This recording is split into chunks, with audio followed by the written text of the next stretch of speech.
Well, good morning, everybody. How are you this morning? Good. Was that a little abrupt or like you were like, what is going on?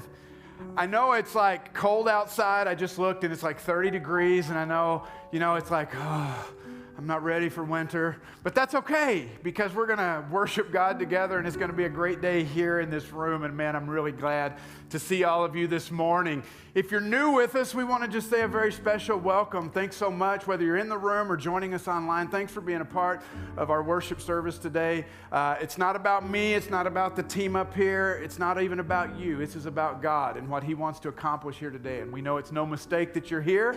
And if we open ourselves up and listen, we believe that God has something for us today, that He wants to speak to us, that He wants to live in relationship with us. And we hope that we can find that space today to just commune with Him. If you are new here, if you're in the room in front of you, you'll see a card like this. It says new here. I'd encourage you just to pick that up, fill that out. Just give us a little bit of information, either your email or cell phone, a little bit of information about your family. You can drop that in the offering boxes that are in the foyer on your way out. If you're online, you can go to ashworth.church/Sunday, and at that link, you'll find the new here card. If you have prayer requests, all that stuff, you can do that there. For every card we get in, either physically or digitally, we make a $5 donation to the local food pantry in your honor. Just our way of letting you know that you matter, you being here matters, and your physical presence or virtual presence is going to make a tangible difference in somebody's life. Believe it or not, it's almost Advent season, which means Christmas is around the corner. And one of the things we love to do is Mission Christmas Cheer, where we find a few things in our community that we can rally around and support to make sure that others have a great Christmas as well. And this year we've got about 4 different things that we want to encourage you to dive into, at least one of these things to kind of celebrate Christmas cheer. The first thing is this, it's turkey picking. Yep, that's Thanksgiving, but it's right around Christmas. We need 5 more people to help us go pick turkeys this coming Saturday at 8:30 a.m. at Hope Ministries downtown. And so if you are willing to do that, pick up one of these cards, put your name on it, put turkey on it, and you can hand it to me or put it in the box in the foyer on the way out. It's a couple-hour commitment. I would love to tell you how sexy it is. You're going to come out smelling like turkey. You're going to rip turkey off the bone. It's amazing to do this with other people. That's all I'm going to tell you. It's a lot of fun. So if you're even thinking it's a possibility, let me get you to encourage you. Let us know and sign up. We're partnering this Christmas with Bidwell Riverside Center. It's a place that deals with homeless people. You may remember that Warren and Shar Brady have just recently kicked off a hot dog ministry there. We reached out to them and said, hey, what do you guys need? And they said that they needed a lot of cold weather accessories. So for adults and kids, they're looking for gloves and hats and socks. And so starting next week, we'll have a collection point out in the foyer. So if you want to bring those things in, you can drop them off here and we'll make sure they get delivered. Make sure they're good quality. Like I said, many of these people are homeless. It needs to be able to withstand the weather. And so if you bring things in, let's do it right. Let's don't just find the cheapest things we can give them. A couple other things. We're going to be adopting some of our Ashworth Learning Center families. As you guys know, one of the reasons we opened the Learning Center was because of helping low and medium income families, those that need child care assistance, that even can't afford their child care. And so we would love to adopt some of our families. So be on the lookout this week for information about maybe helping to adopt a family. Maybe you want to do it personally, or maybe your Ashworth at Home group or Sunday school class wants to do it. That would be great. And then the last thing is just simply this. We're going to be hosting a Christmas party for the Learning Center. And so we're going to need some people to help us throw a party. Any party people in the room?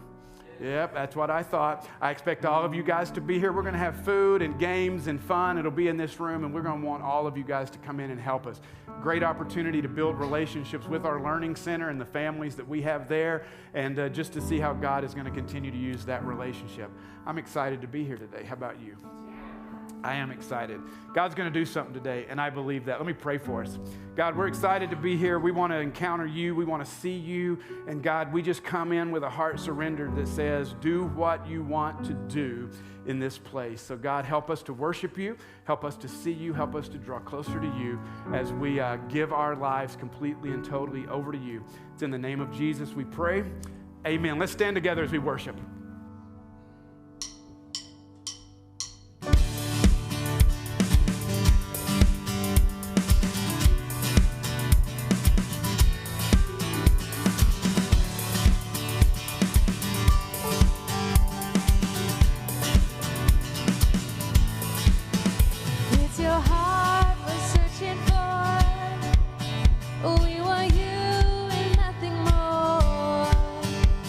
your glory fill this place. We're alive in your presence. It's your heart we're searching for. We want you and nothing more. Let your glory fill this place. We're alive in your presence. We surrender all to you. Do what you want to, do what you want to. God, we love to see you move. Do what you want to, do what you want to.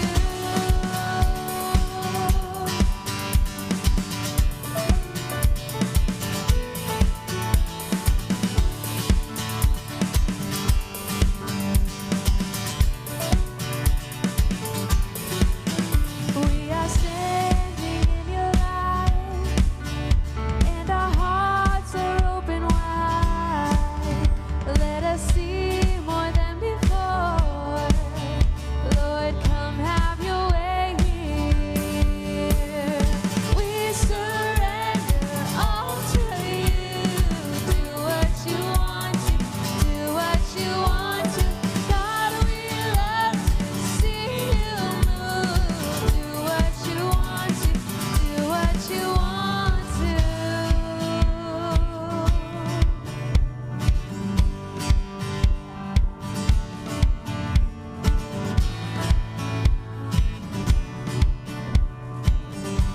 All-consuming fire.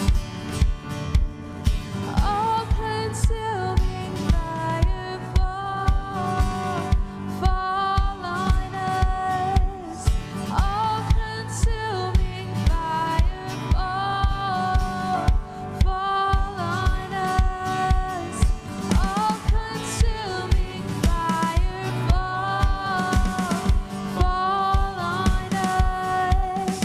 All-consuming fire, fall on us. We surrender all to you. Do what you want to, do what you want to. God, we love to see you move. Do what you want to, do what you want to. We surrender all to you. Do what you want to, do what you want to. God, we love to see you move. Do what you want to, do what you want to.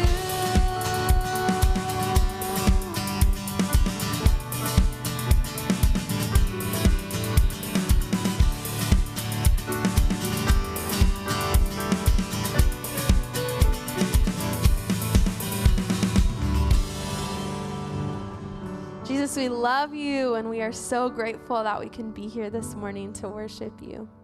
God, would you fill this place with your spirit? Be with us this morning.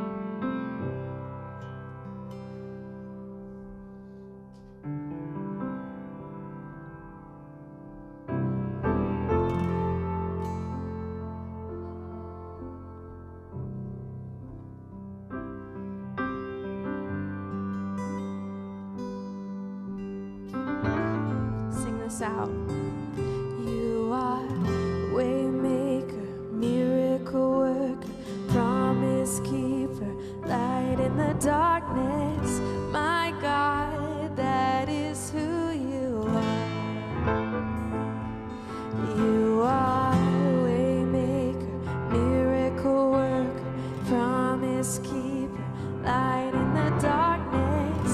My God, that is who you are.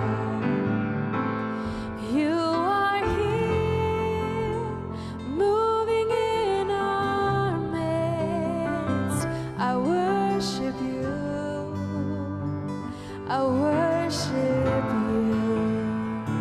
You are here, working in this place. I worship you. I worship you. You are here, moving in our midst.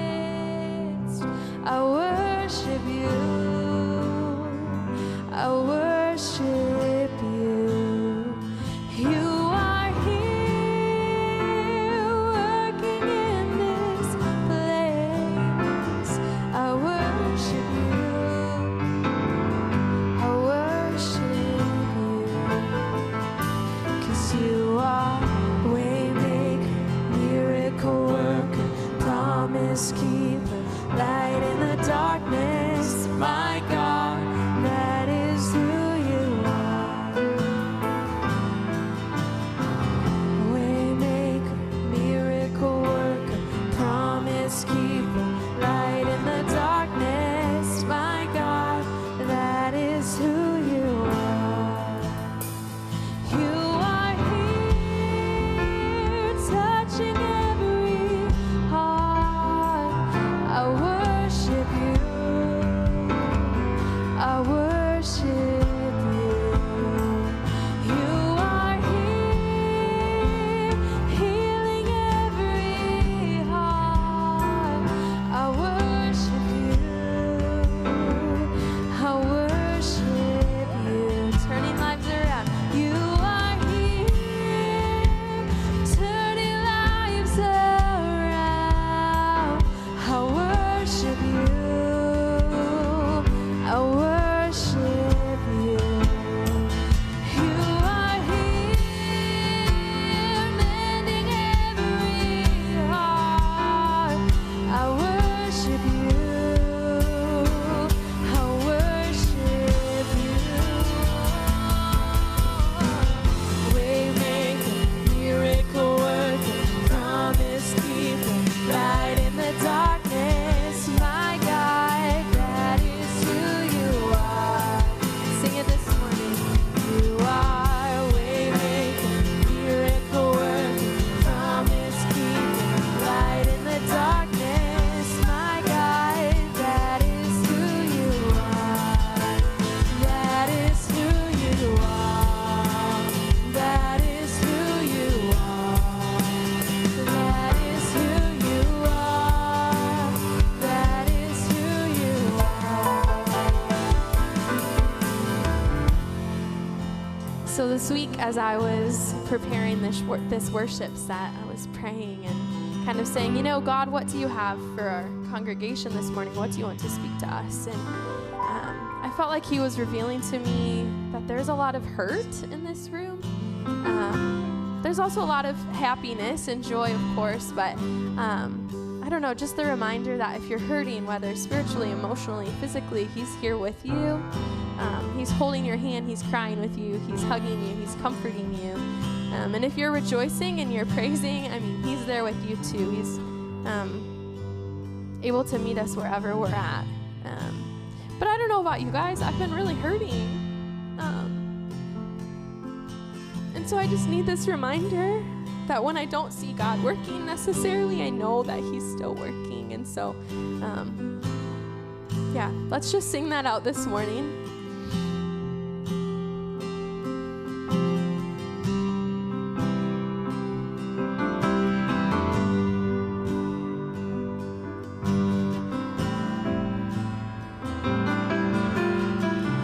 Even when I don't see it, you're working. Even when I don't feel it, you're working. You never stop working. You never stop working. Even when I don't see it, you're working. Even when I don't feel it, you're working. You never stop working. You never stop working. Even when I don't see it, you're working. Even when I don't feel it, you're working. You never stop working. You never stop working. Even when I don't see it, you're working. Even when I don't feel it, you're working. You never stop working. You never stop working. Waymaker, miracle worker, promise keeper, light in the darkness, my God, that is who you are. You are waymaker, miracle worker, promise keeper, light in the darkness, my God, that is who you are.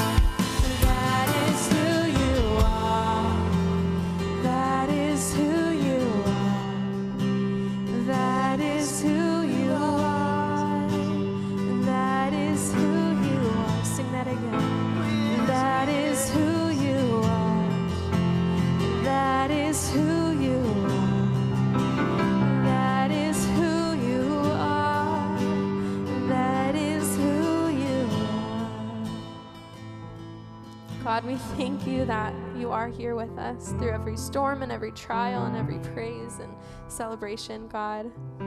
We love you and we love to be close to you. We love to be with you. So we praise you this morning and we sing out your goodness, God. We're here for you.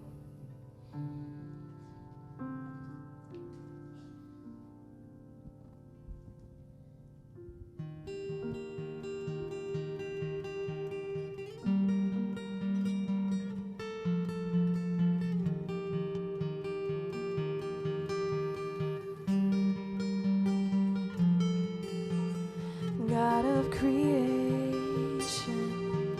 there at the start, beginning of time.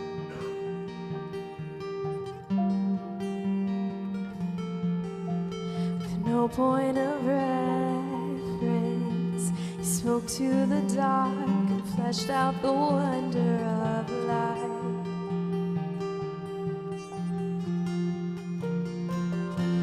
As you speak, 100 billion galaxies are born. In the vapor of your breath, the planets form. If the stars were made to worship, so will I can see your heart in everything you've done. Every burning star, a signal fire of grace. If creation sings your praises, so will I.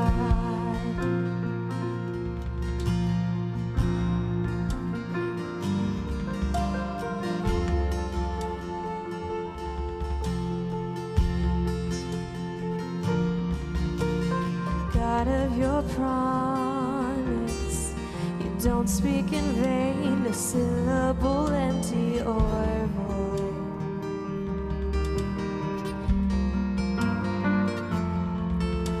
For once you have spoken, all nature and science follow the sound of your voice.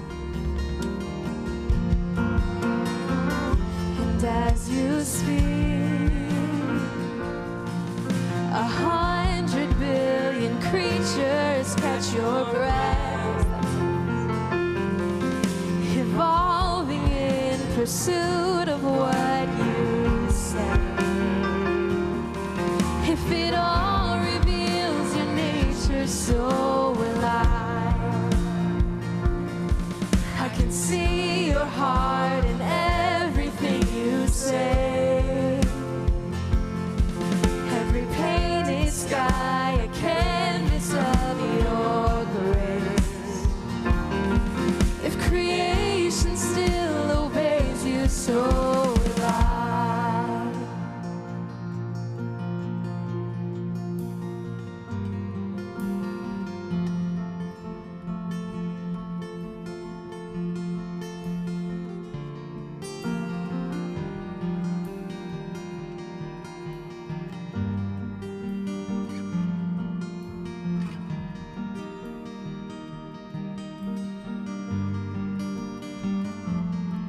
If the stars were made to worship, so will I.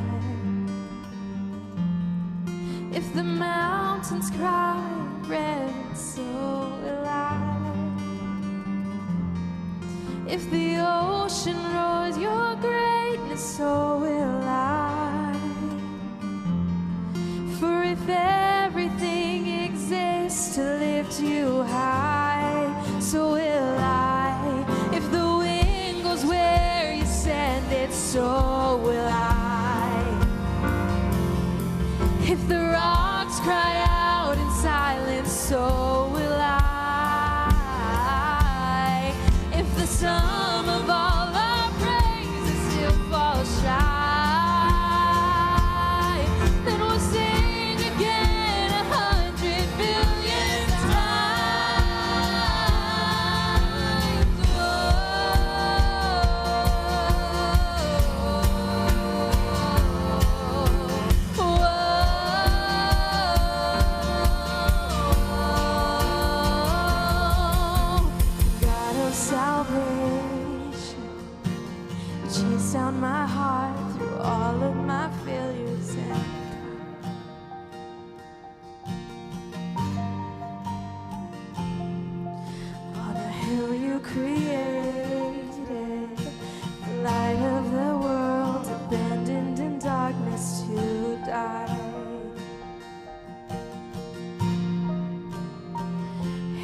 as you speak. 100 billion failures disappear. Where you lost your life so I could find it here. If you left the grave behind you, so will I can see your heart in everything you've done. Every part designed in a work of art called love. If you gladly chose surrender, so will I can see your heart a billion different ways.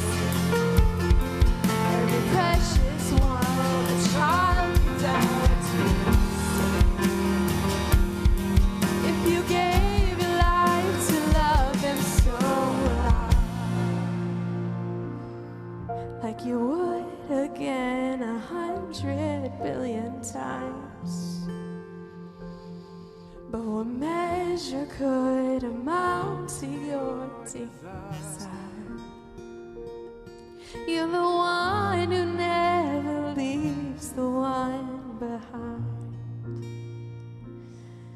God, thank you for that. Thank you that you'll never leave us behind, God. We love you and we bless you this morning. You may be seated.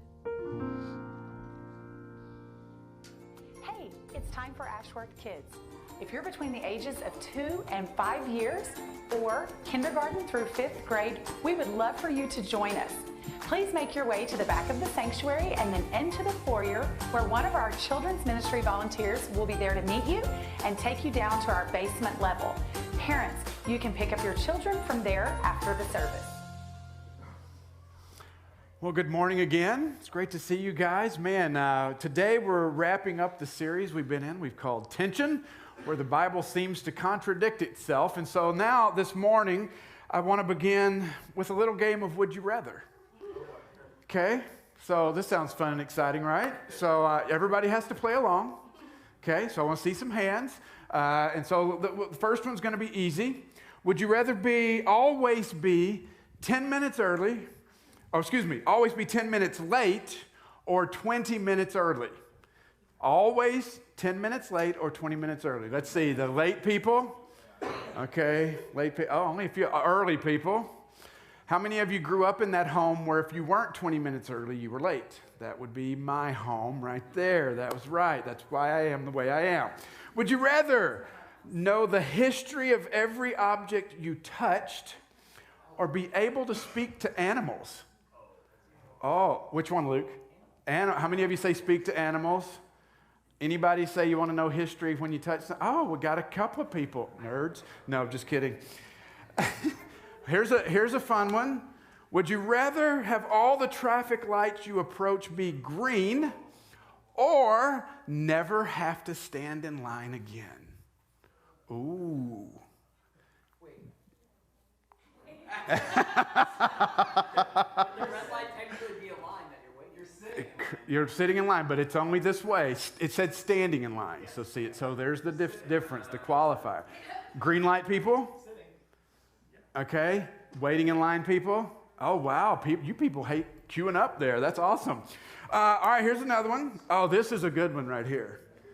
Would you rather have unlimited international first class plane tickets or never have to pay for food at a restaurant again? Oh, that's easy. Which one is it then? Restaurant. How many restaurant people there? How many? I was like, give me the flight to around the world, man. I'll sleep on the street in another country if I have to. I don't need money. Just get me there. That's all I need. Man, I can eat anywhere. All right. Would you rather? Oh, this would be fun. Would you rather be forced to dance every time you heard music or forced to sing along to any song you heard? Oh, which one? Now, this one may be better if you vote for your significant other there. Do you want to hear them singing? Or dancing? Because Carrie would say, please don't have Brent dance ever. The boy can't dance. It's just not genetic. So let him sing. So how many of you would say, I'd rather sing? How many of you would say you'd rather dance? Now, all right, so we get music up here every Sunday. I don't see any of that taking place out here. Now, come on. Amy needs to get on that. Let's get that happening here.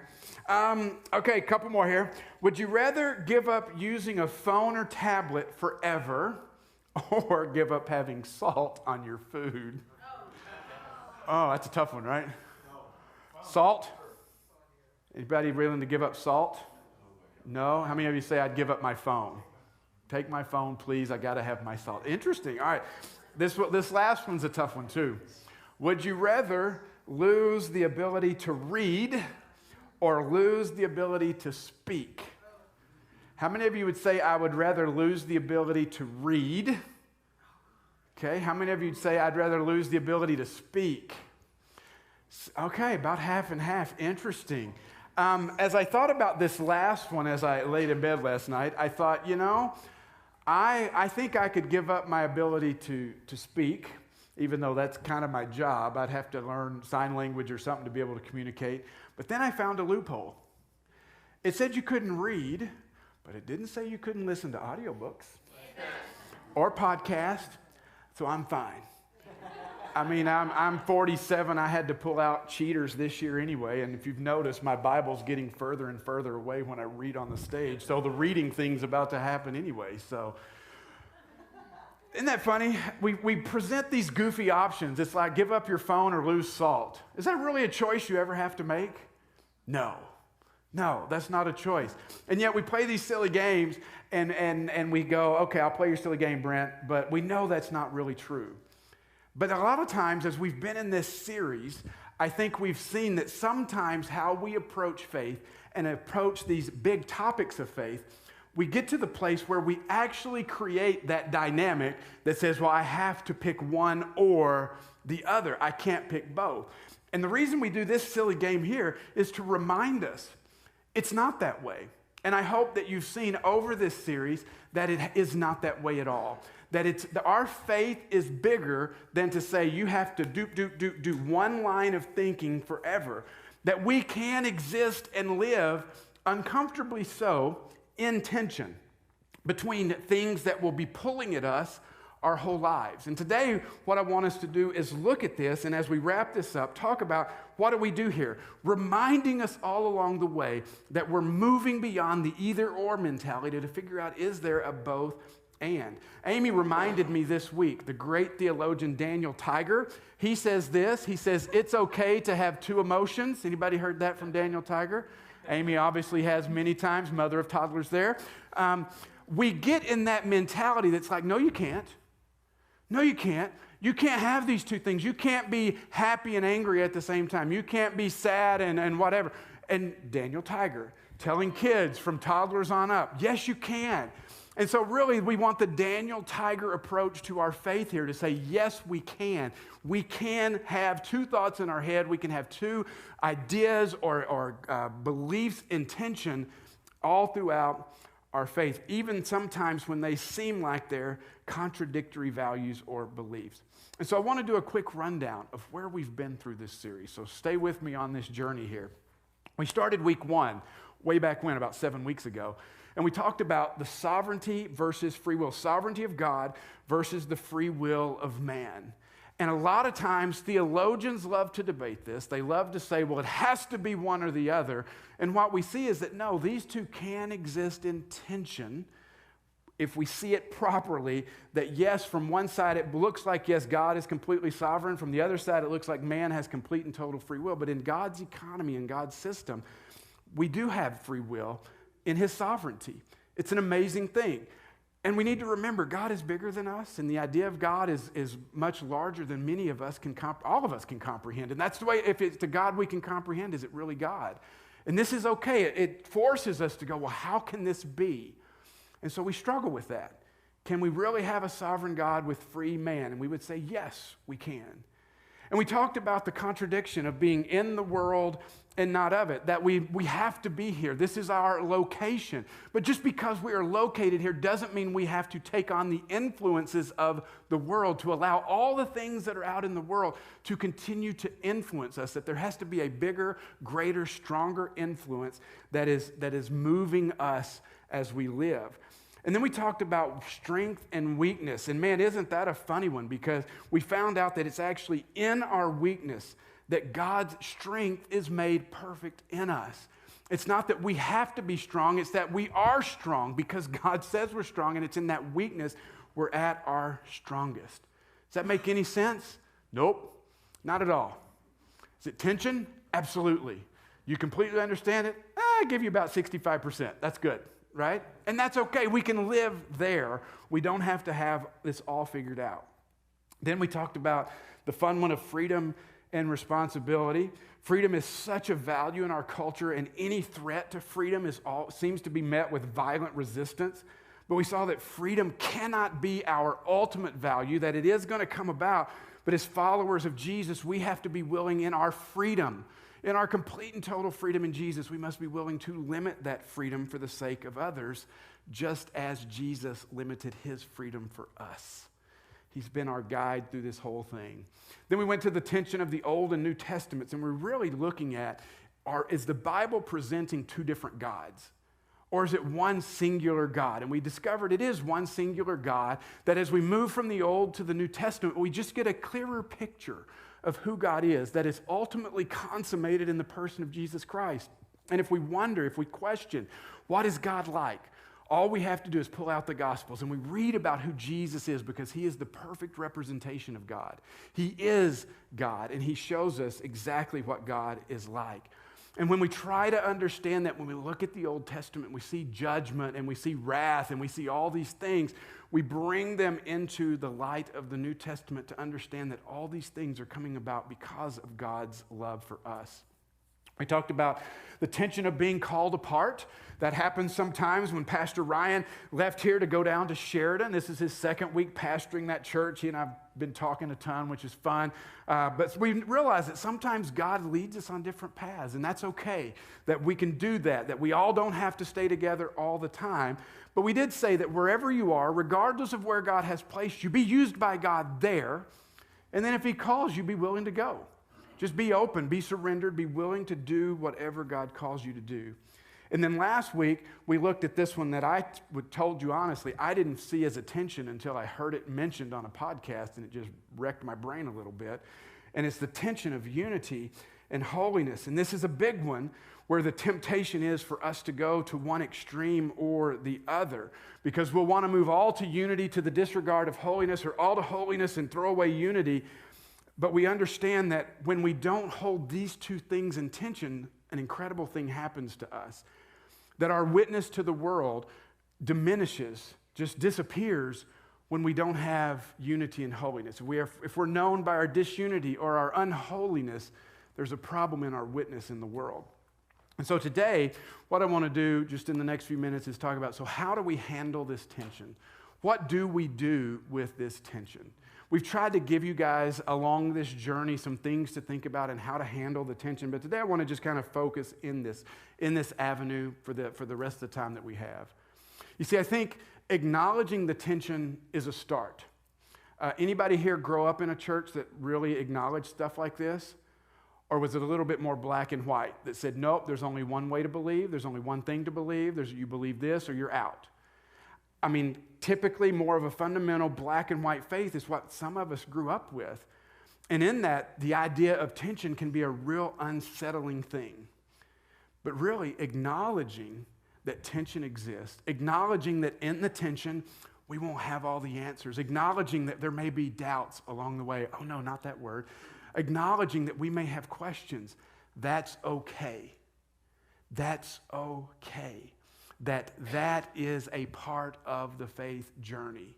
And so really, as we've been through this series, what we've wanted to do is just bring this out into the open and start with just the idea of acknowledging the tension. And we've also each week talked about the extremes that we can fall into, and we've wanted to point them out because that will help us maybe from driving our car off into one of those ditches or the other. But what else? What else can we do to live in that tension? And then above and beyond that, what do we do with the topics we haven't covered? Because you could easily find a ton more attention things that exist in the Bible. In fact, on our Facebook group page this week, I posted a list of all these things that exist in tension. And even that's a partial list because there's so many more things that we're called to wrestle with.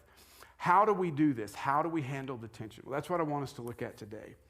Well, other than the extremes we've talked about, what I'd love to do is begin with, what are some other unhealthy ways that we may try to cope with the tension? What do we maybe do that helps us get beyond it? Because it is an uncomfortable place to be. There's a book out there that I used a lot for this series by an author named Klein Snodgrass, and it's called Between Two Truths, Living with Biblical Tensions. And he talks about how tension is good, and it doesn't have to be seen as something that destroys us or causes us pain. And he says, he writes this, he says, tension in the Christian life is not like a tightrope where we must fear falling off either side. How many of you would admit that you think that's probably where I've been? That in this tension, I feel like, oh gosh, I have to be perfect. If I move to one side or the other, I'm going to just wreck everything. He says, no, it's not like that. It's not where you must fear falling off either side. He says there would be no peace in that. A more appropriate image is that of a stringed instrument. Properly attached at the right places, the instrument can be played. If the string is too loose, music cannot be produced. If it's too tight, the string will break. So that's the image that we want to have as we think about the tension. How do we get both sides? I thought that was a beautiful picture, which is why I wanted to share it with you. Because that's what we're talking about. Living in that tension, getting those posts tightened up just right to know exactly how we should live there. Not fearful, not afraid that we're going to wreck our faith and run away or whatever if we don't get this right, but understanding that grace is over all this. That God's grace is upon us as we live in the tension, and hopefully that grace that God has given us exudes out of us to one another as we give that grace to others as they're learning to live in that tension as well.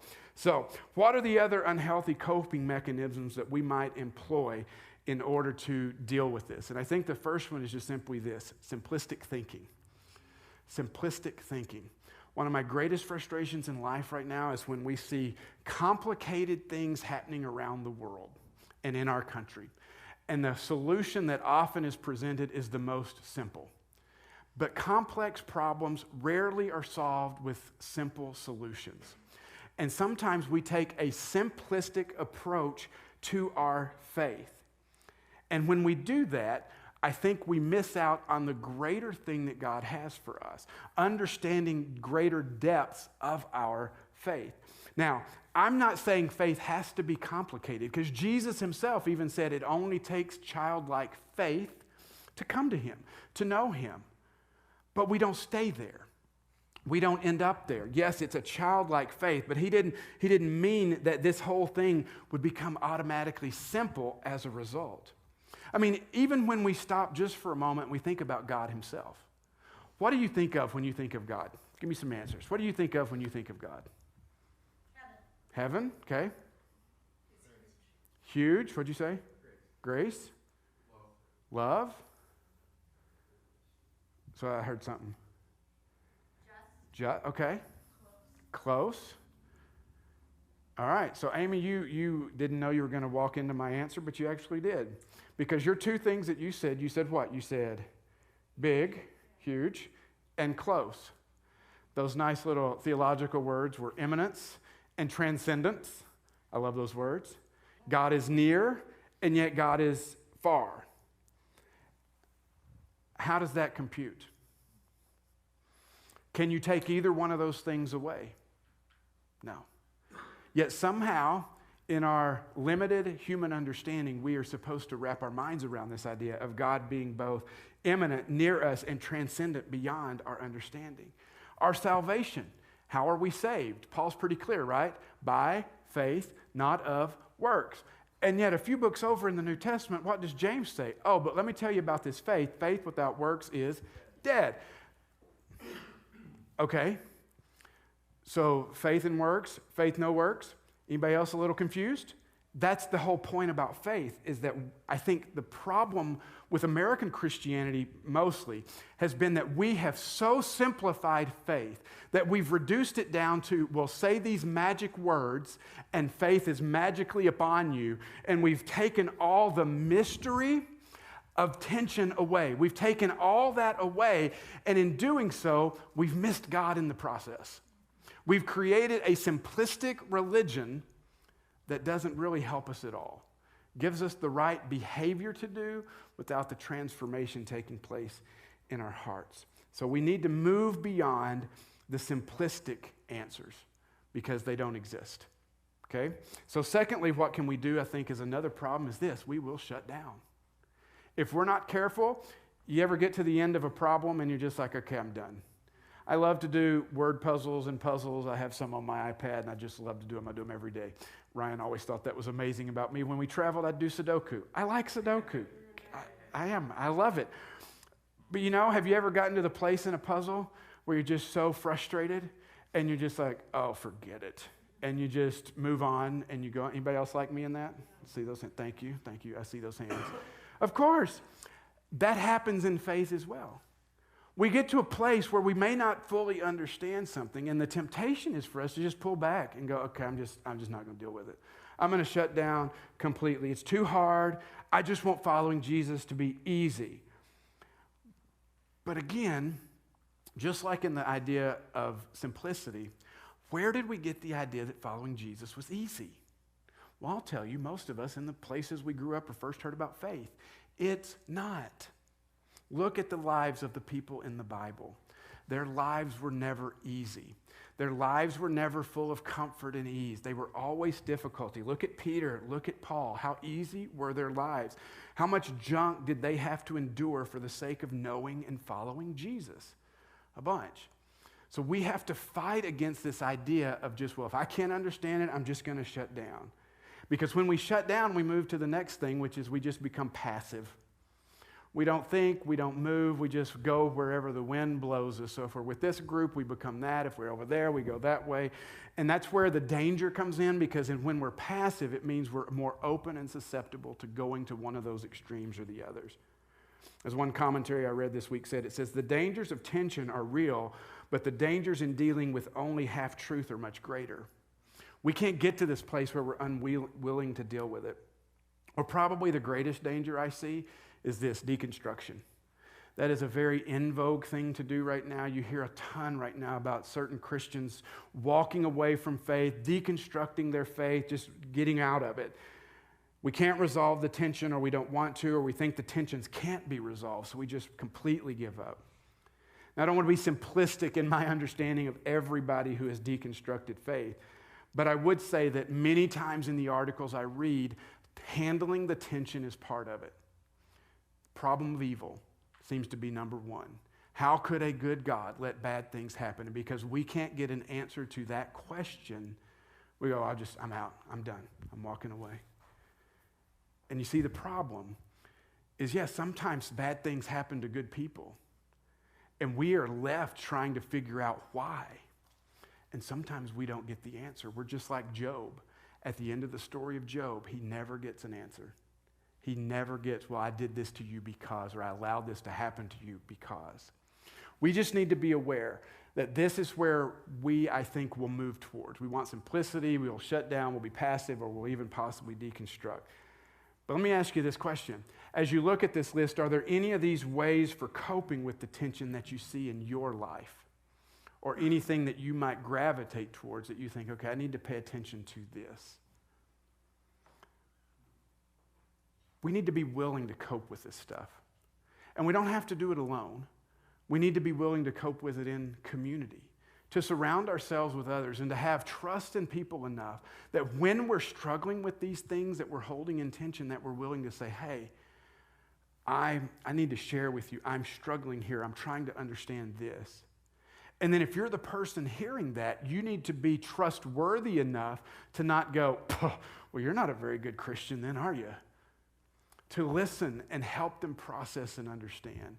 in love and in grace. So what do we do? How do we handle the tension? Well, we're going to jump over to Philippians again. We looked at this book last week, the letter that Paul wrote. Here's a church that's struggling. They've got some things happening inside the church that Paul's trying to address, some things outside the church, some attacks, some persecution coming in. And so Paul writes them this letter to help them figure out how to deal with their tensions. And in the very beginning of Philippians chapter 1, he's introduced himself. He's done the whole greeting thing. And as part of the greeting, Paul writes this. He says, "And this is my prayer, that your love may abound more and more in knowledge and depth of insight, so that you may be able to discern what is best and may be pure and blameless for the day of Christ, filled with the fruit of righteousness that comes through Jesus Christ to the glory and praise of God." Here's this opening letter, this greeting, and he lays out for them exactly what he wants. Turk, go to that previous slide with the verse on it, the first part of it. And he says, "And this is my prayer, that your" what? What was that word again? Love. Oh, thank you. There we are. That your love. Your love. Now, I realize in American culture, we think love, we think rom-coms, we think, oh, sweet, gushy feeling that makes me feel all happy inside. No, it's bigger than that. It's deeper than that. When Paul is talking about love here, he's talking about this idea that something that moves us and motivates us. And it's not just the gushy feeling, but it's actually something that turns into action. It's the thing that surrounds us and motivates everything we do. And he doesn't just say love. He says, I want your love to grow. I want it to abound. We don't use that word much. We want it to exist in large numbers and grow.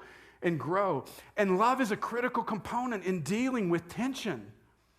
It's so critical because it's what guides us, it's what motivates us. It moves us to action when we disagree with somebody or we see somebody struggling, or when we're willing or tempted to move to the extremes, or when we're tempted to view others as something less than made in the image of God. Love is what overwhelms all that and keeps us in the tension where we need to be. It allows us to disagree without being disagreeable or a jerk. It allows us and others to wrestle with the big issues of life with grace without thinking less of them or feeling the need to attack them. You ever wondered why sometimes when somebody presents a different idea, that sometimes, maybe it's just me, but sometimes my initial reaction is to, you know what I'm saying? I mean, you present something and I'm like, I'm all in. Let's go. We're going to get them up. Let's have it out. Why? I know, me. Shocking, isn't it, Amy? Meek, mild Brent. Who would have guessed? I'm not going to ask for a show of hands for whoever else is like me. Why do we get that way? What does it say about our faith that if it's so fragile that somebody posing a question or presenting an opposite viewpoint has the ability to make us so angry that we have to bow up and get ready to fight them over it? It says more about us and our faith than it does about the topic, right? It says we're missing the love. Our faith needs to be secure enough. We need to understand our faith isn't built on beliefs. You get that, right? Our faith is not built on believing the right things. Our faith is built on Jesus Christ. He's the one. And there's nothing that anybody can say, nobody's view of hell, nobody's view of whatever, that's ever going to knock me off, because my faith isn't believing 6 doctrinal statements that exist on the Ashworth Church website. It exists in Jesus Christ, period. And the way I see and I know this is because when I read how Jesus interacted with others, guess what he did? He challenged and pushed back when he needed to. Yeah, he turned over a table or two, and that was okay. But the most of the time when he dealt with people, especially those that he disagreed with and were in sin, it wasn't an angry exchange. It wasn't going to knock him off his game, and it wasn't such a challenge to his faith that he's like, I've got to beat you back. You know what he did? He just lived in that tension the whole time. You know what it did to those that disagreed with him? Woo, it made them quite angry. They did not like it at all. It starts with love. We have to focus on love. And you know why? Because God doesn't have love. God doesn't give love. God is love. Get the difference? You love all these grammar lessons I've been leaning into lately? There's a difference to just say God has love. than saying God is love. It is the core of his essence. It is everything that makes him up as God. It is who he is. He oozes love. When God sweats, it's love. I mean, that's how this is. He cannot help but be love. Everything about him is love. And we should want to look like Dad. If Dad looks that way, Dad's motivated that way, if Dad is love, then at his children, we should be love. And if love doesn't direct our actions, we are wrong, just so you know. If love doesn't direct everything that we do, you are wrong. So what does God's love look like? You know, the best definition I came up was 1 Corinthians 13.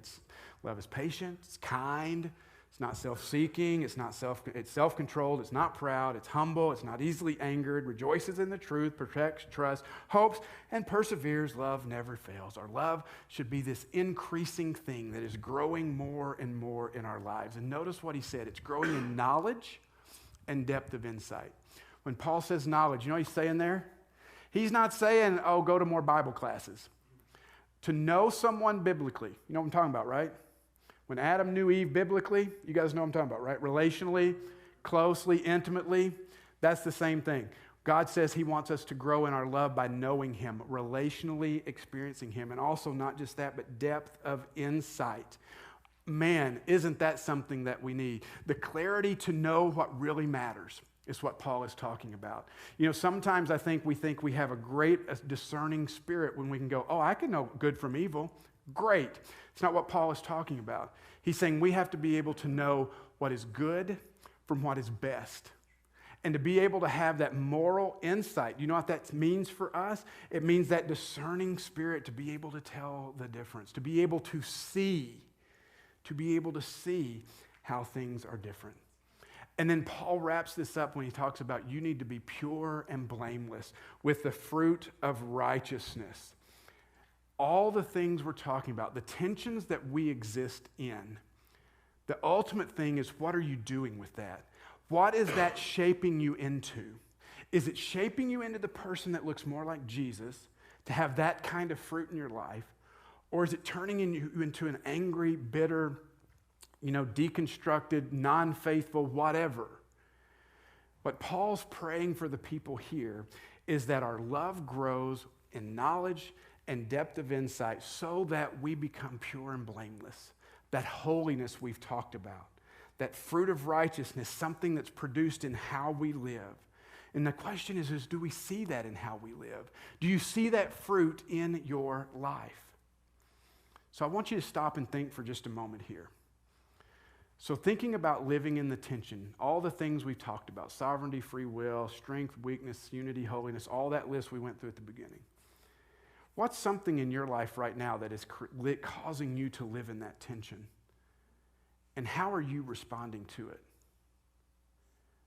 Just recently, I sat down with a friend of mine, and I know this friend has a different view on some theological things than I do. And you know what I did? I sat down and I said, tell me how you feel about this. Tell me how you get there. Okay. And at the end I said, I can't quite get there with you, but I can appreciate how you got there. And guess what? We didn't walk away both believing the same thing, but we did walk away still being friends. Political differences. When somebody posts something on Facebook, do we feel the need to rise up and critique, or do we feel the need to allow that love to overflow in how we respond to one another? Can we disagree politically and still be friends? I hope so. We need a little bit of more than that in our lives. Can we be friends with the people in the church down the street? Can we be friends with those around us that don't believe like we do? I would love to say yes. I hope we can say yes, because this is what Jesus modeled for us. We can talk, we can discuss, we can even disagree. But these tensions can compel us to love one another, to pray for one another, to encourage one another, and yes, even in moments to challenge one another. Sometimes the tension is hard. I read a story this week about a man whose wife left him and his sons, and he had to struggle with the tension of why did this happen?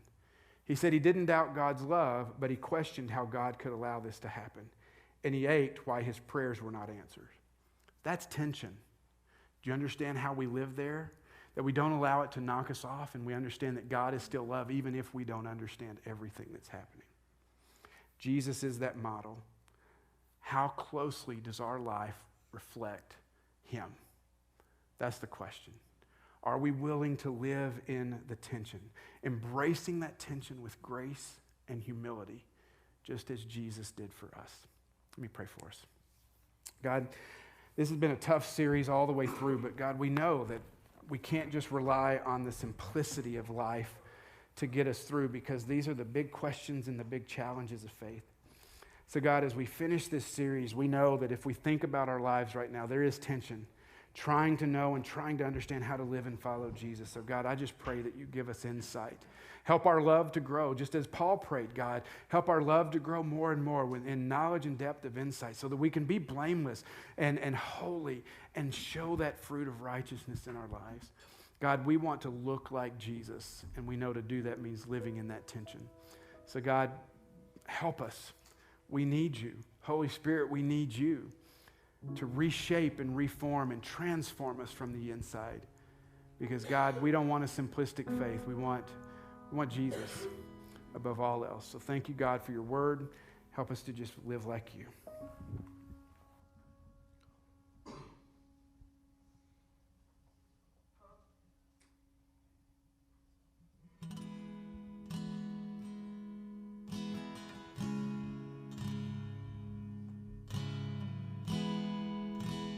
If you're comfortable, you can go ahead and stand as we sing our closing song this morning.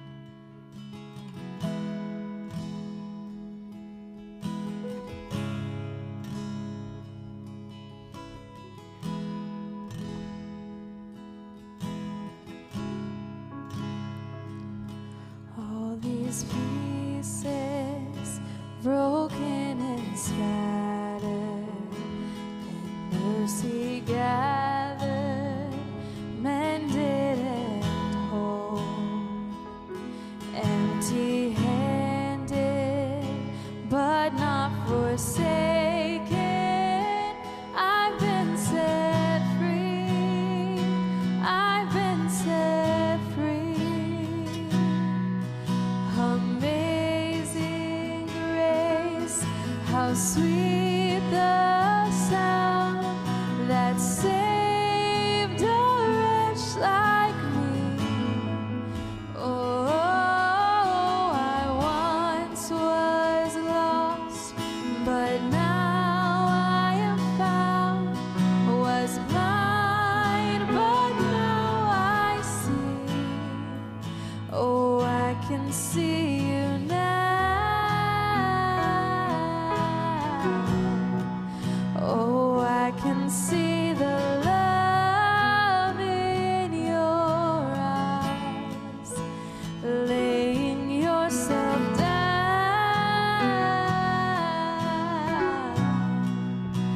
raising up the broken to life.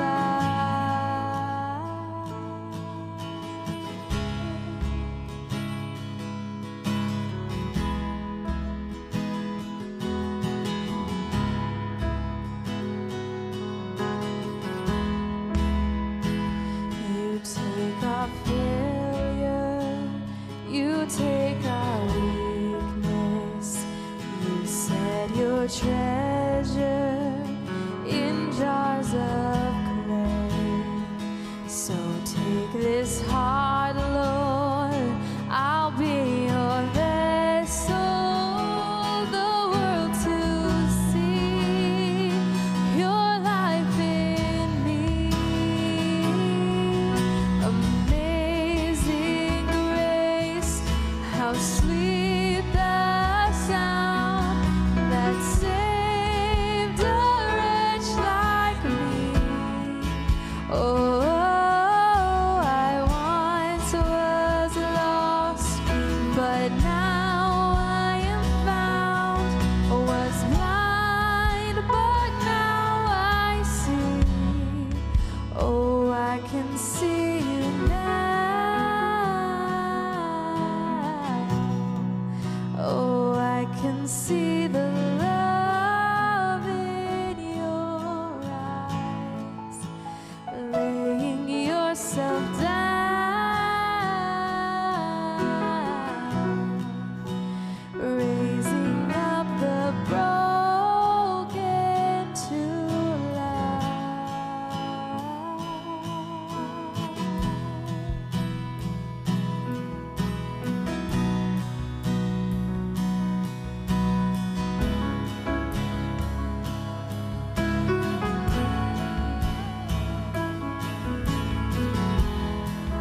but now I am found. Was blind, but now I see. Amazing grace, how sweet the sound that saved a wretch like me. I once was lost, but now I am found. Was blind, but now I see. Amazing grace, how sweet the sound that saved a wretch like me. I once was lost, but now I am found. Was blind, but now I see. Oh, I can see you now. Oh, I can see the love in your eyes, laying yourself down,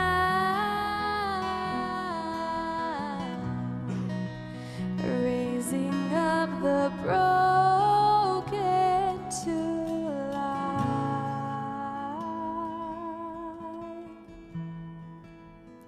Well, thank you all for being here this morning or for joining us online. And thank you, Brent, for that wonderful message and that great reminder of portraying God's love to even the people that we don't agree with. I love that.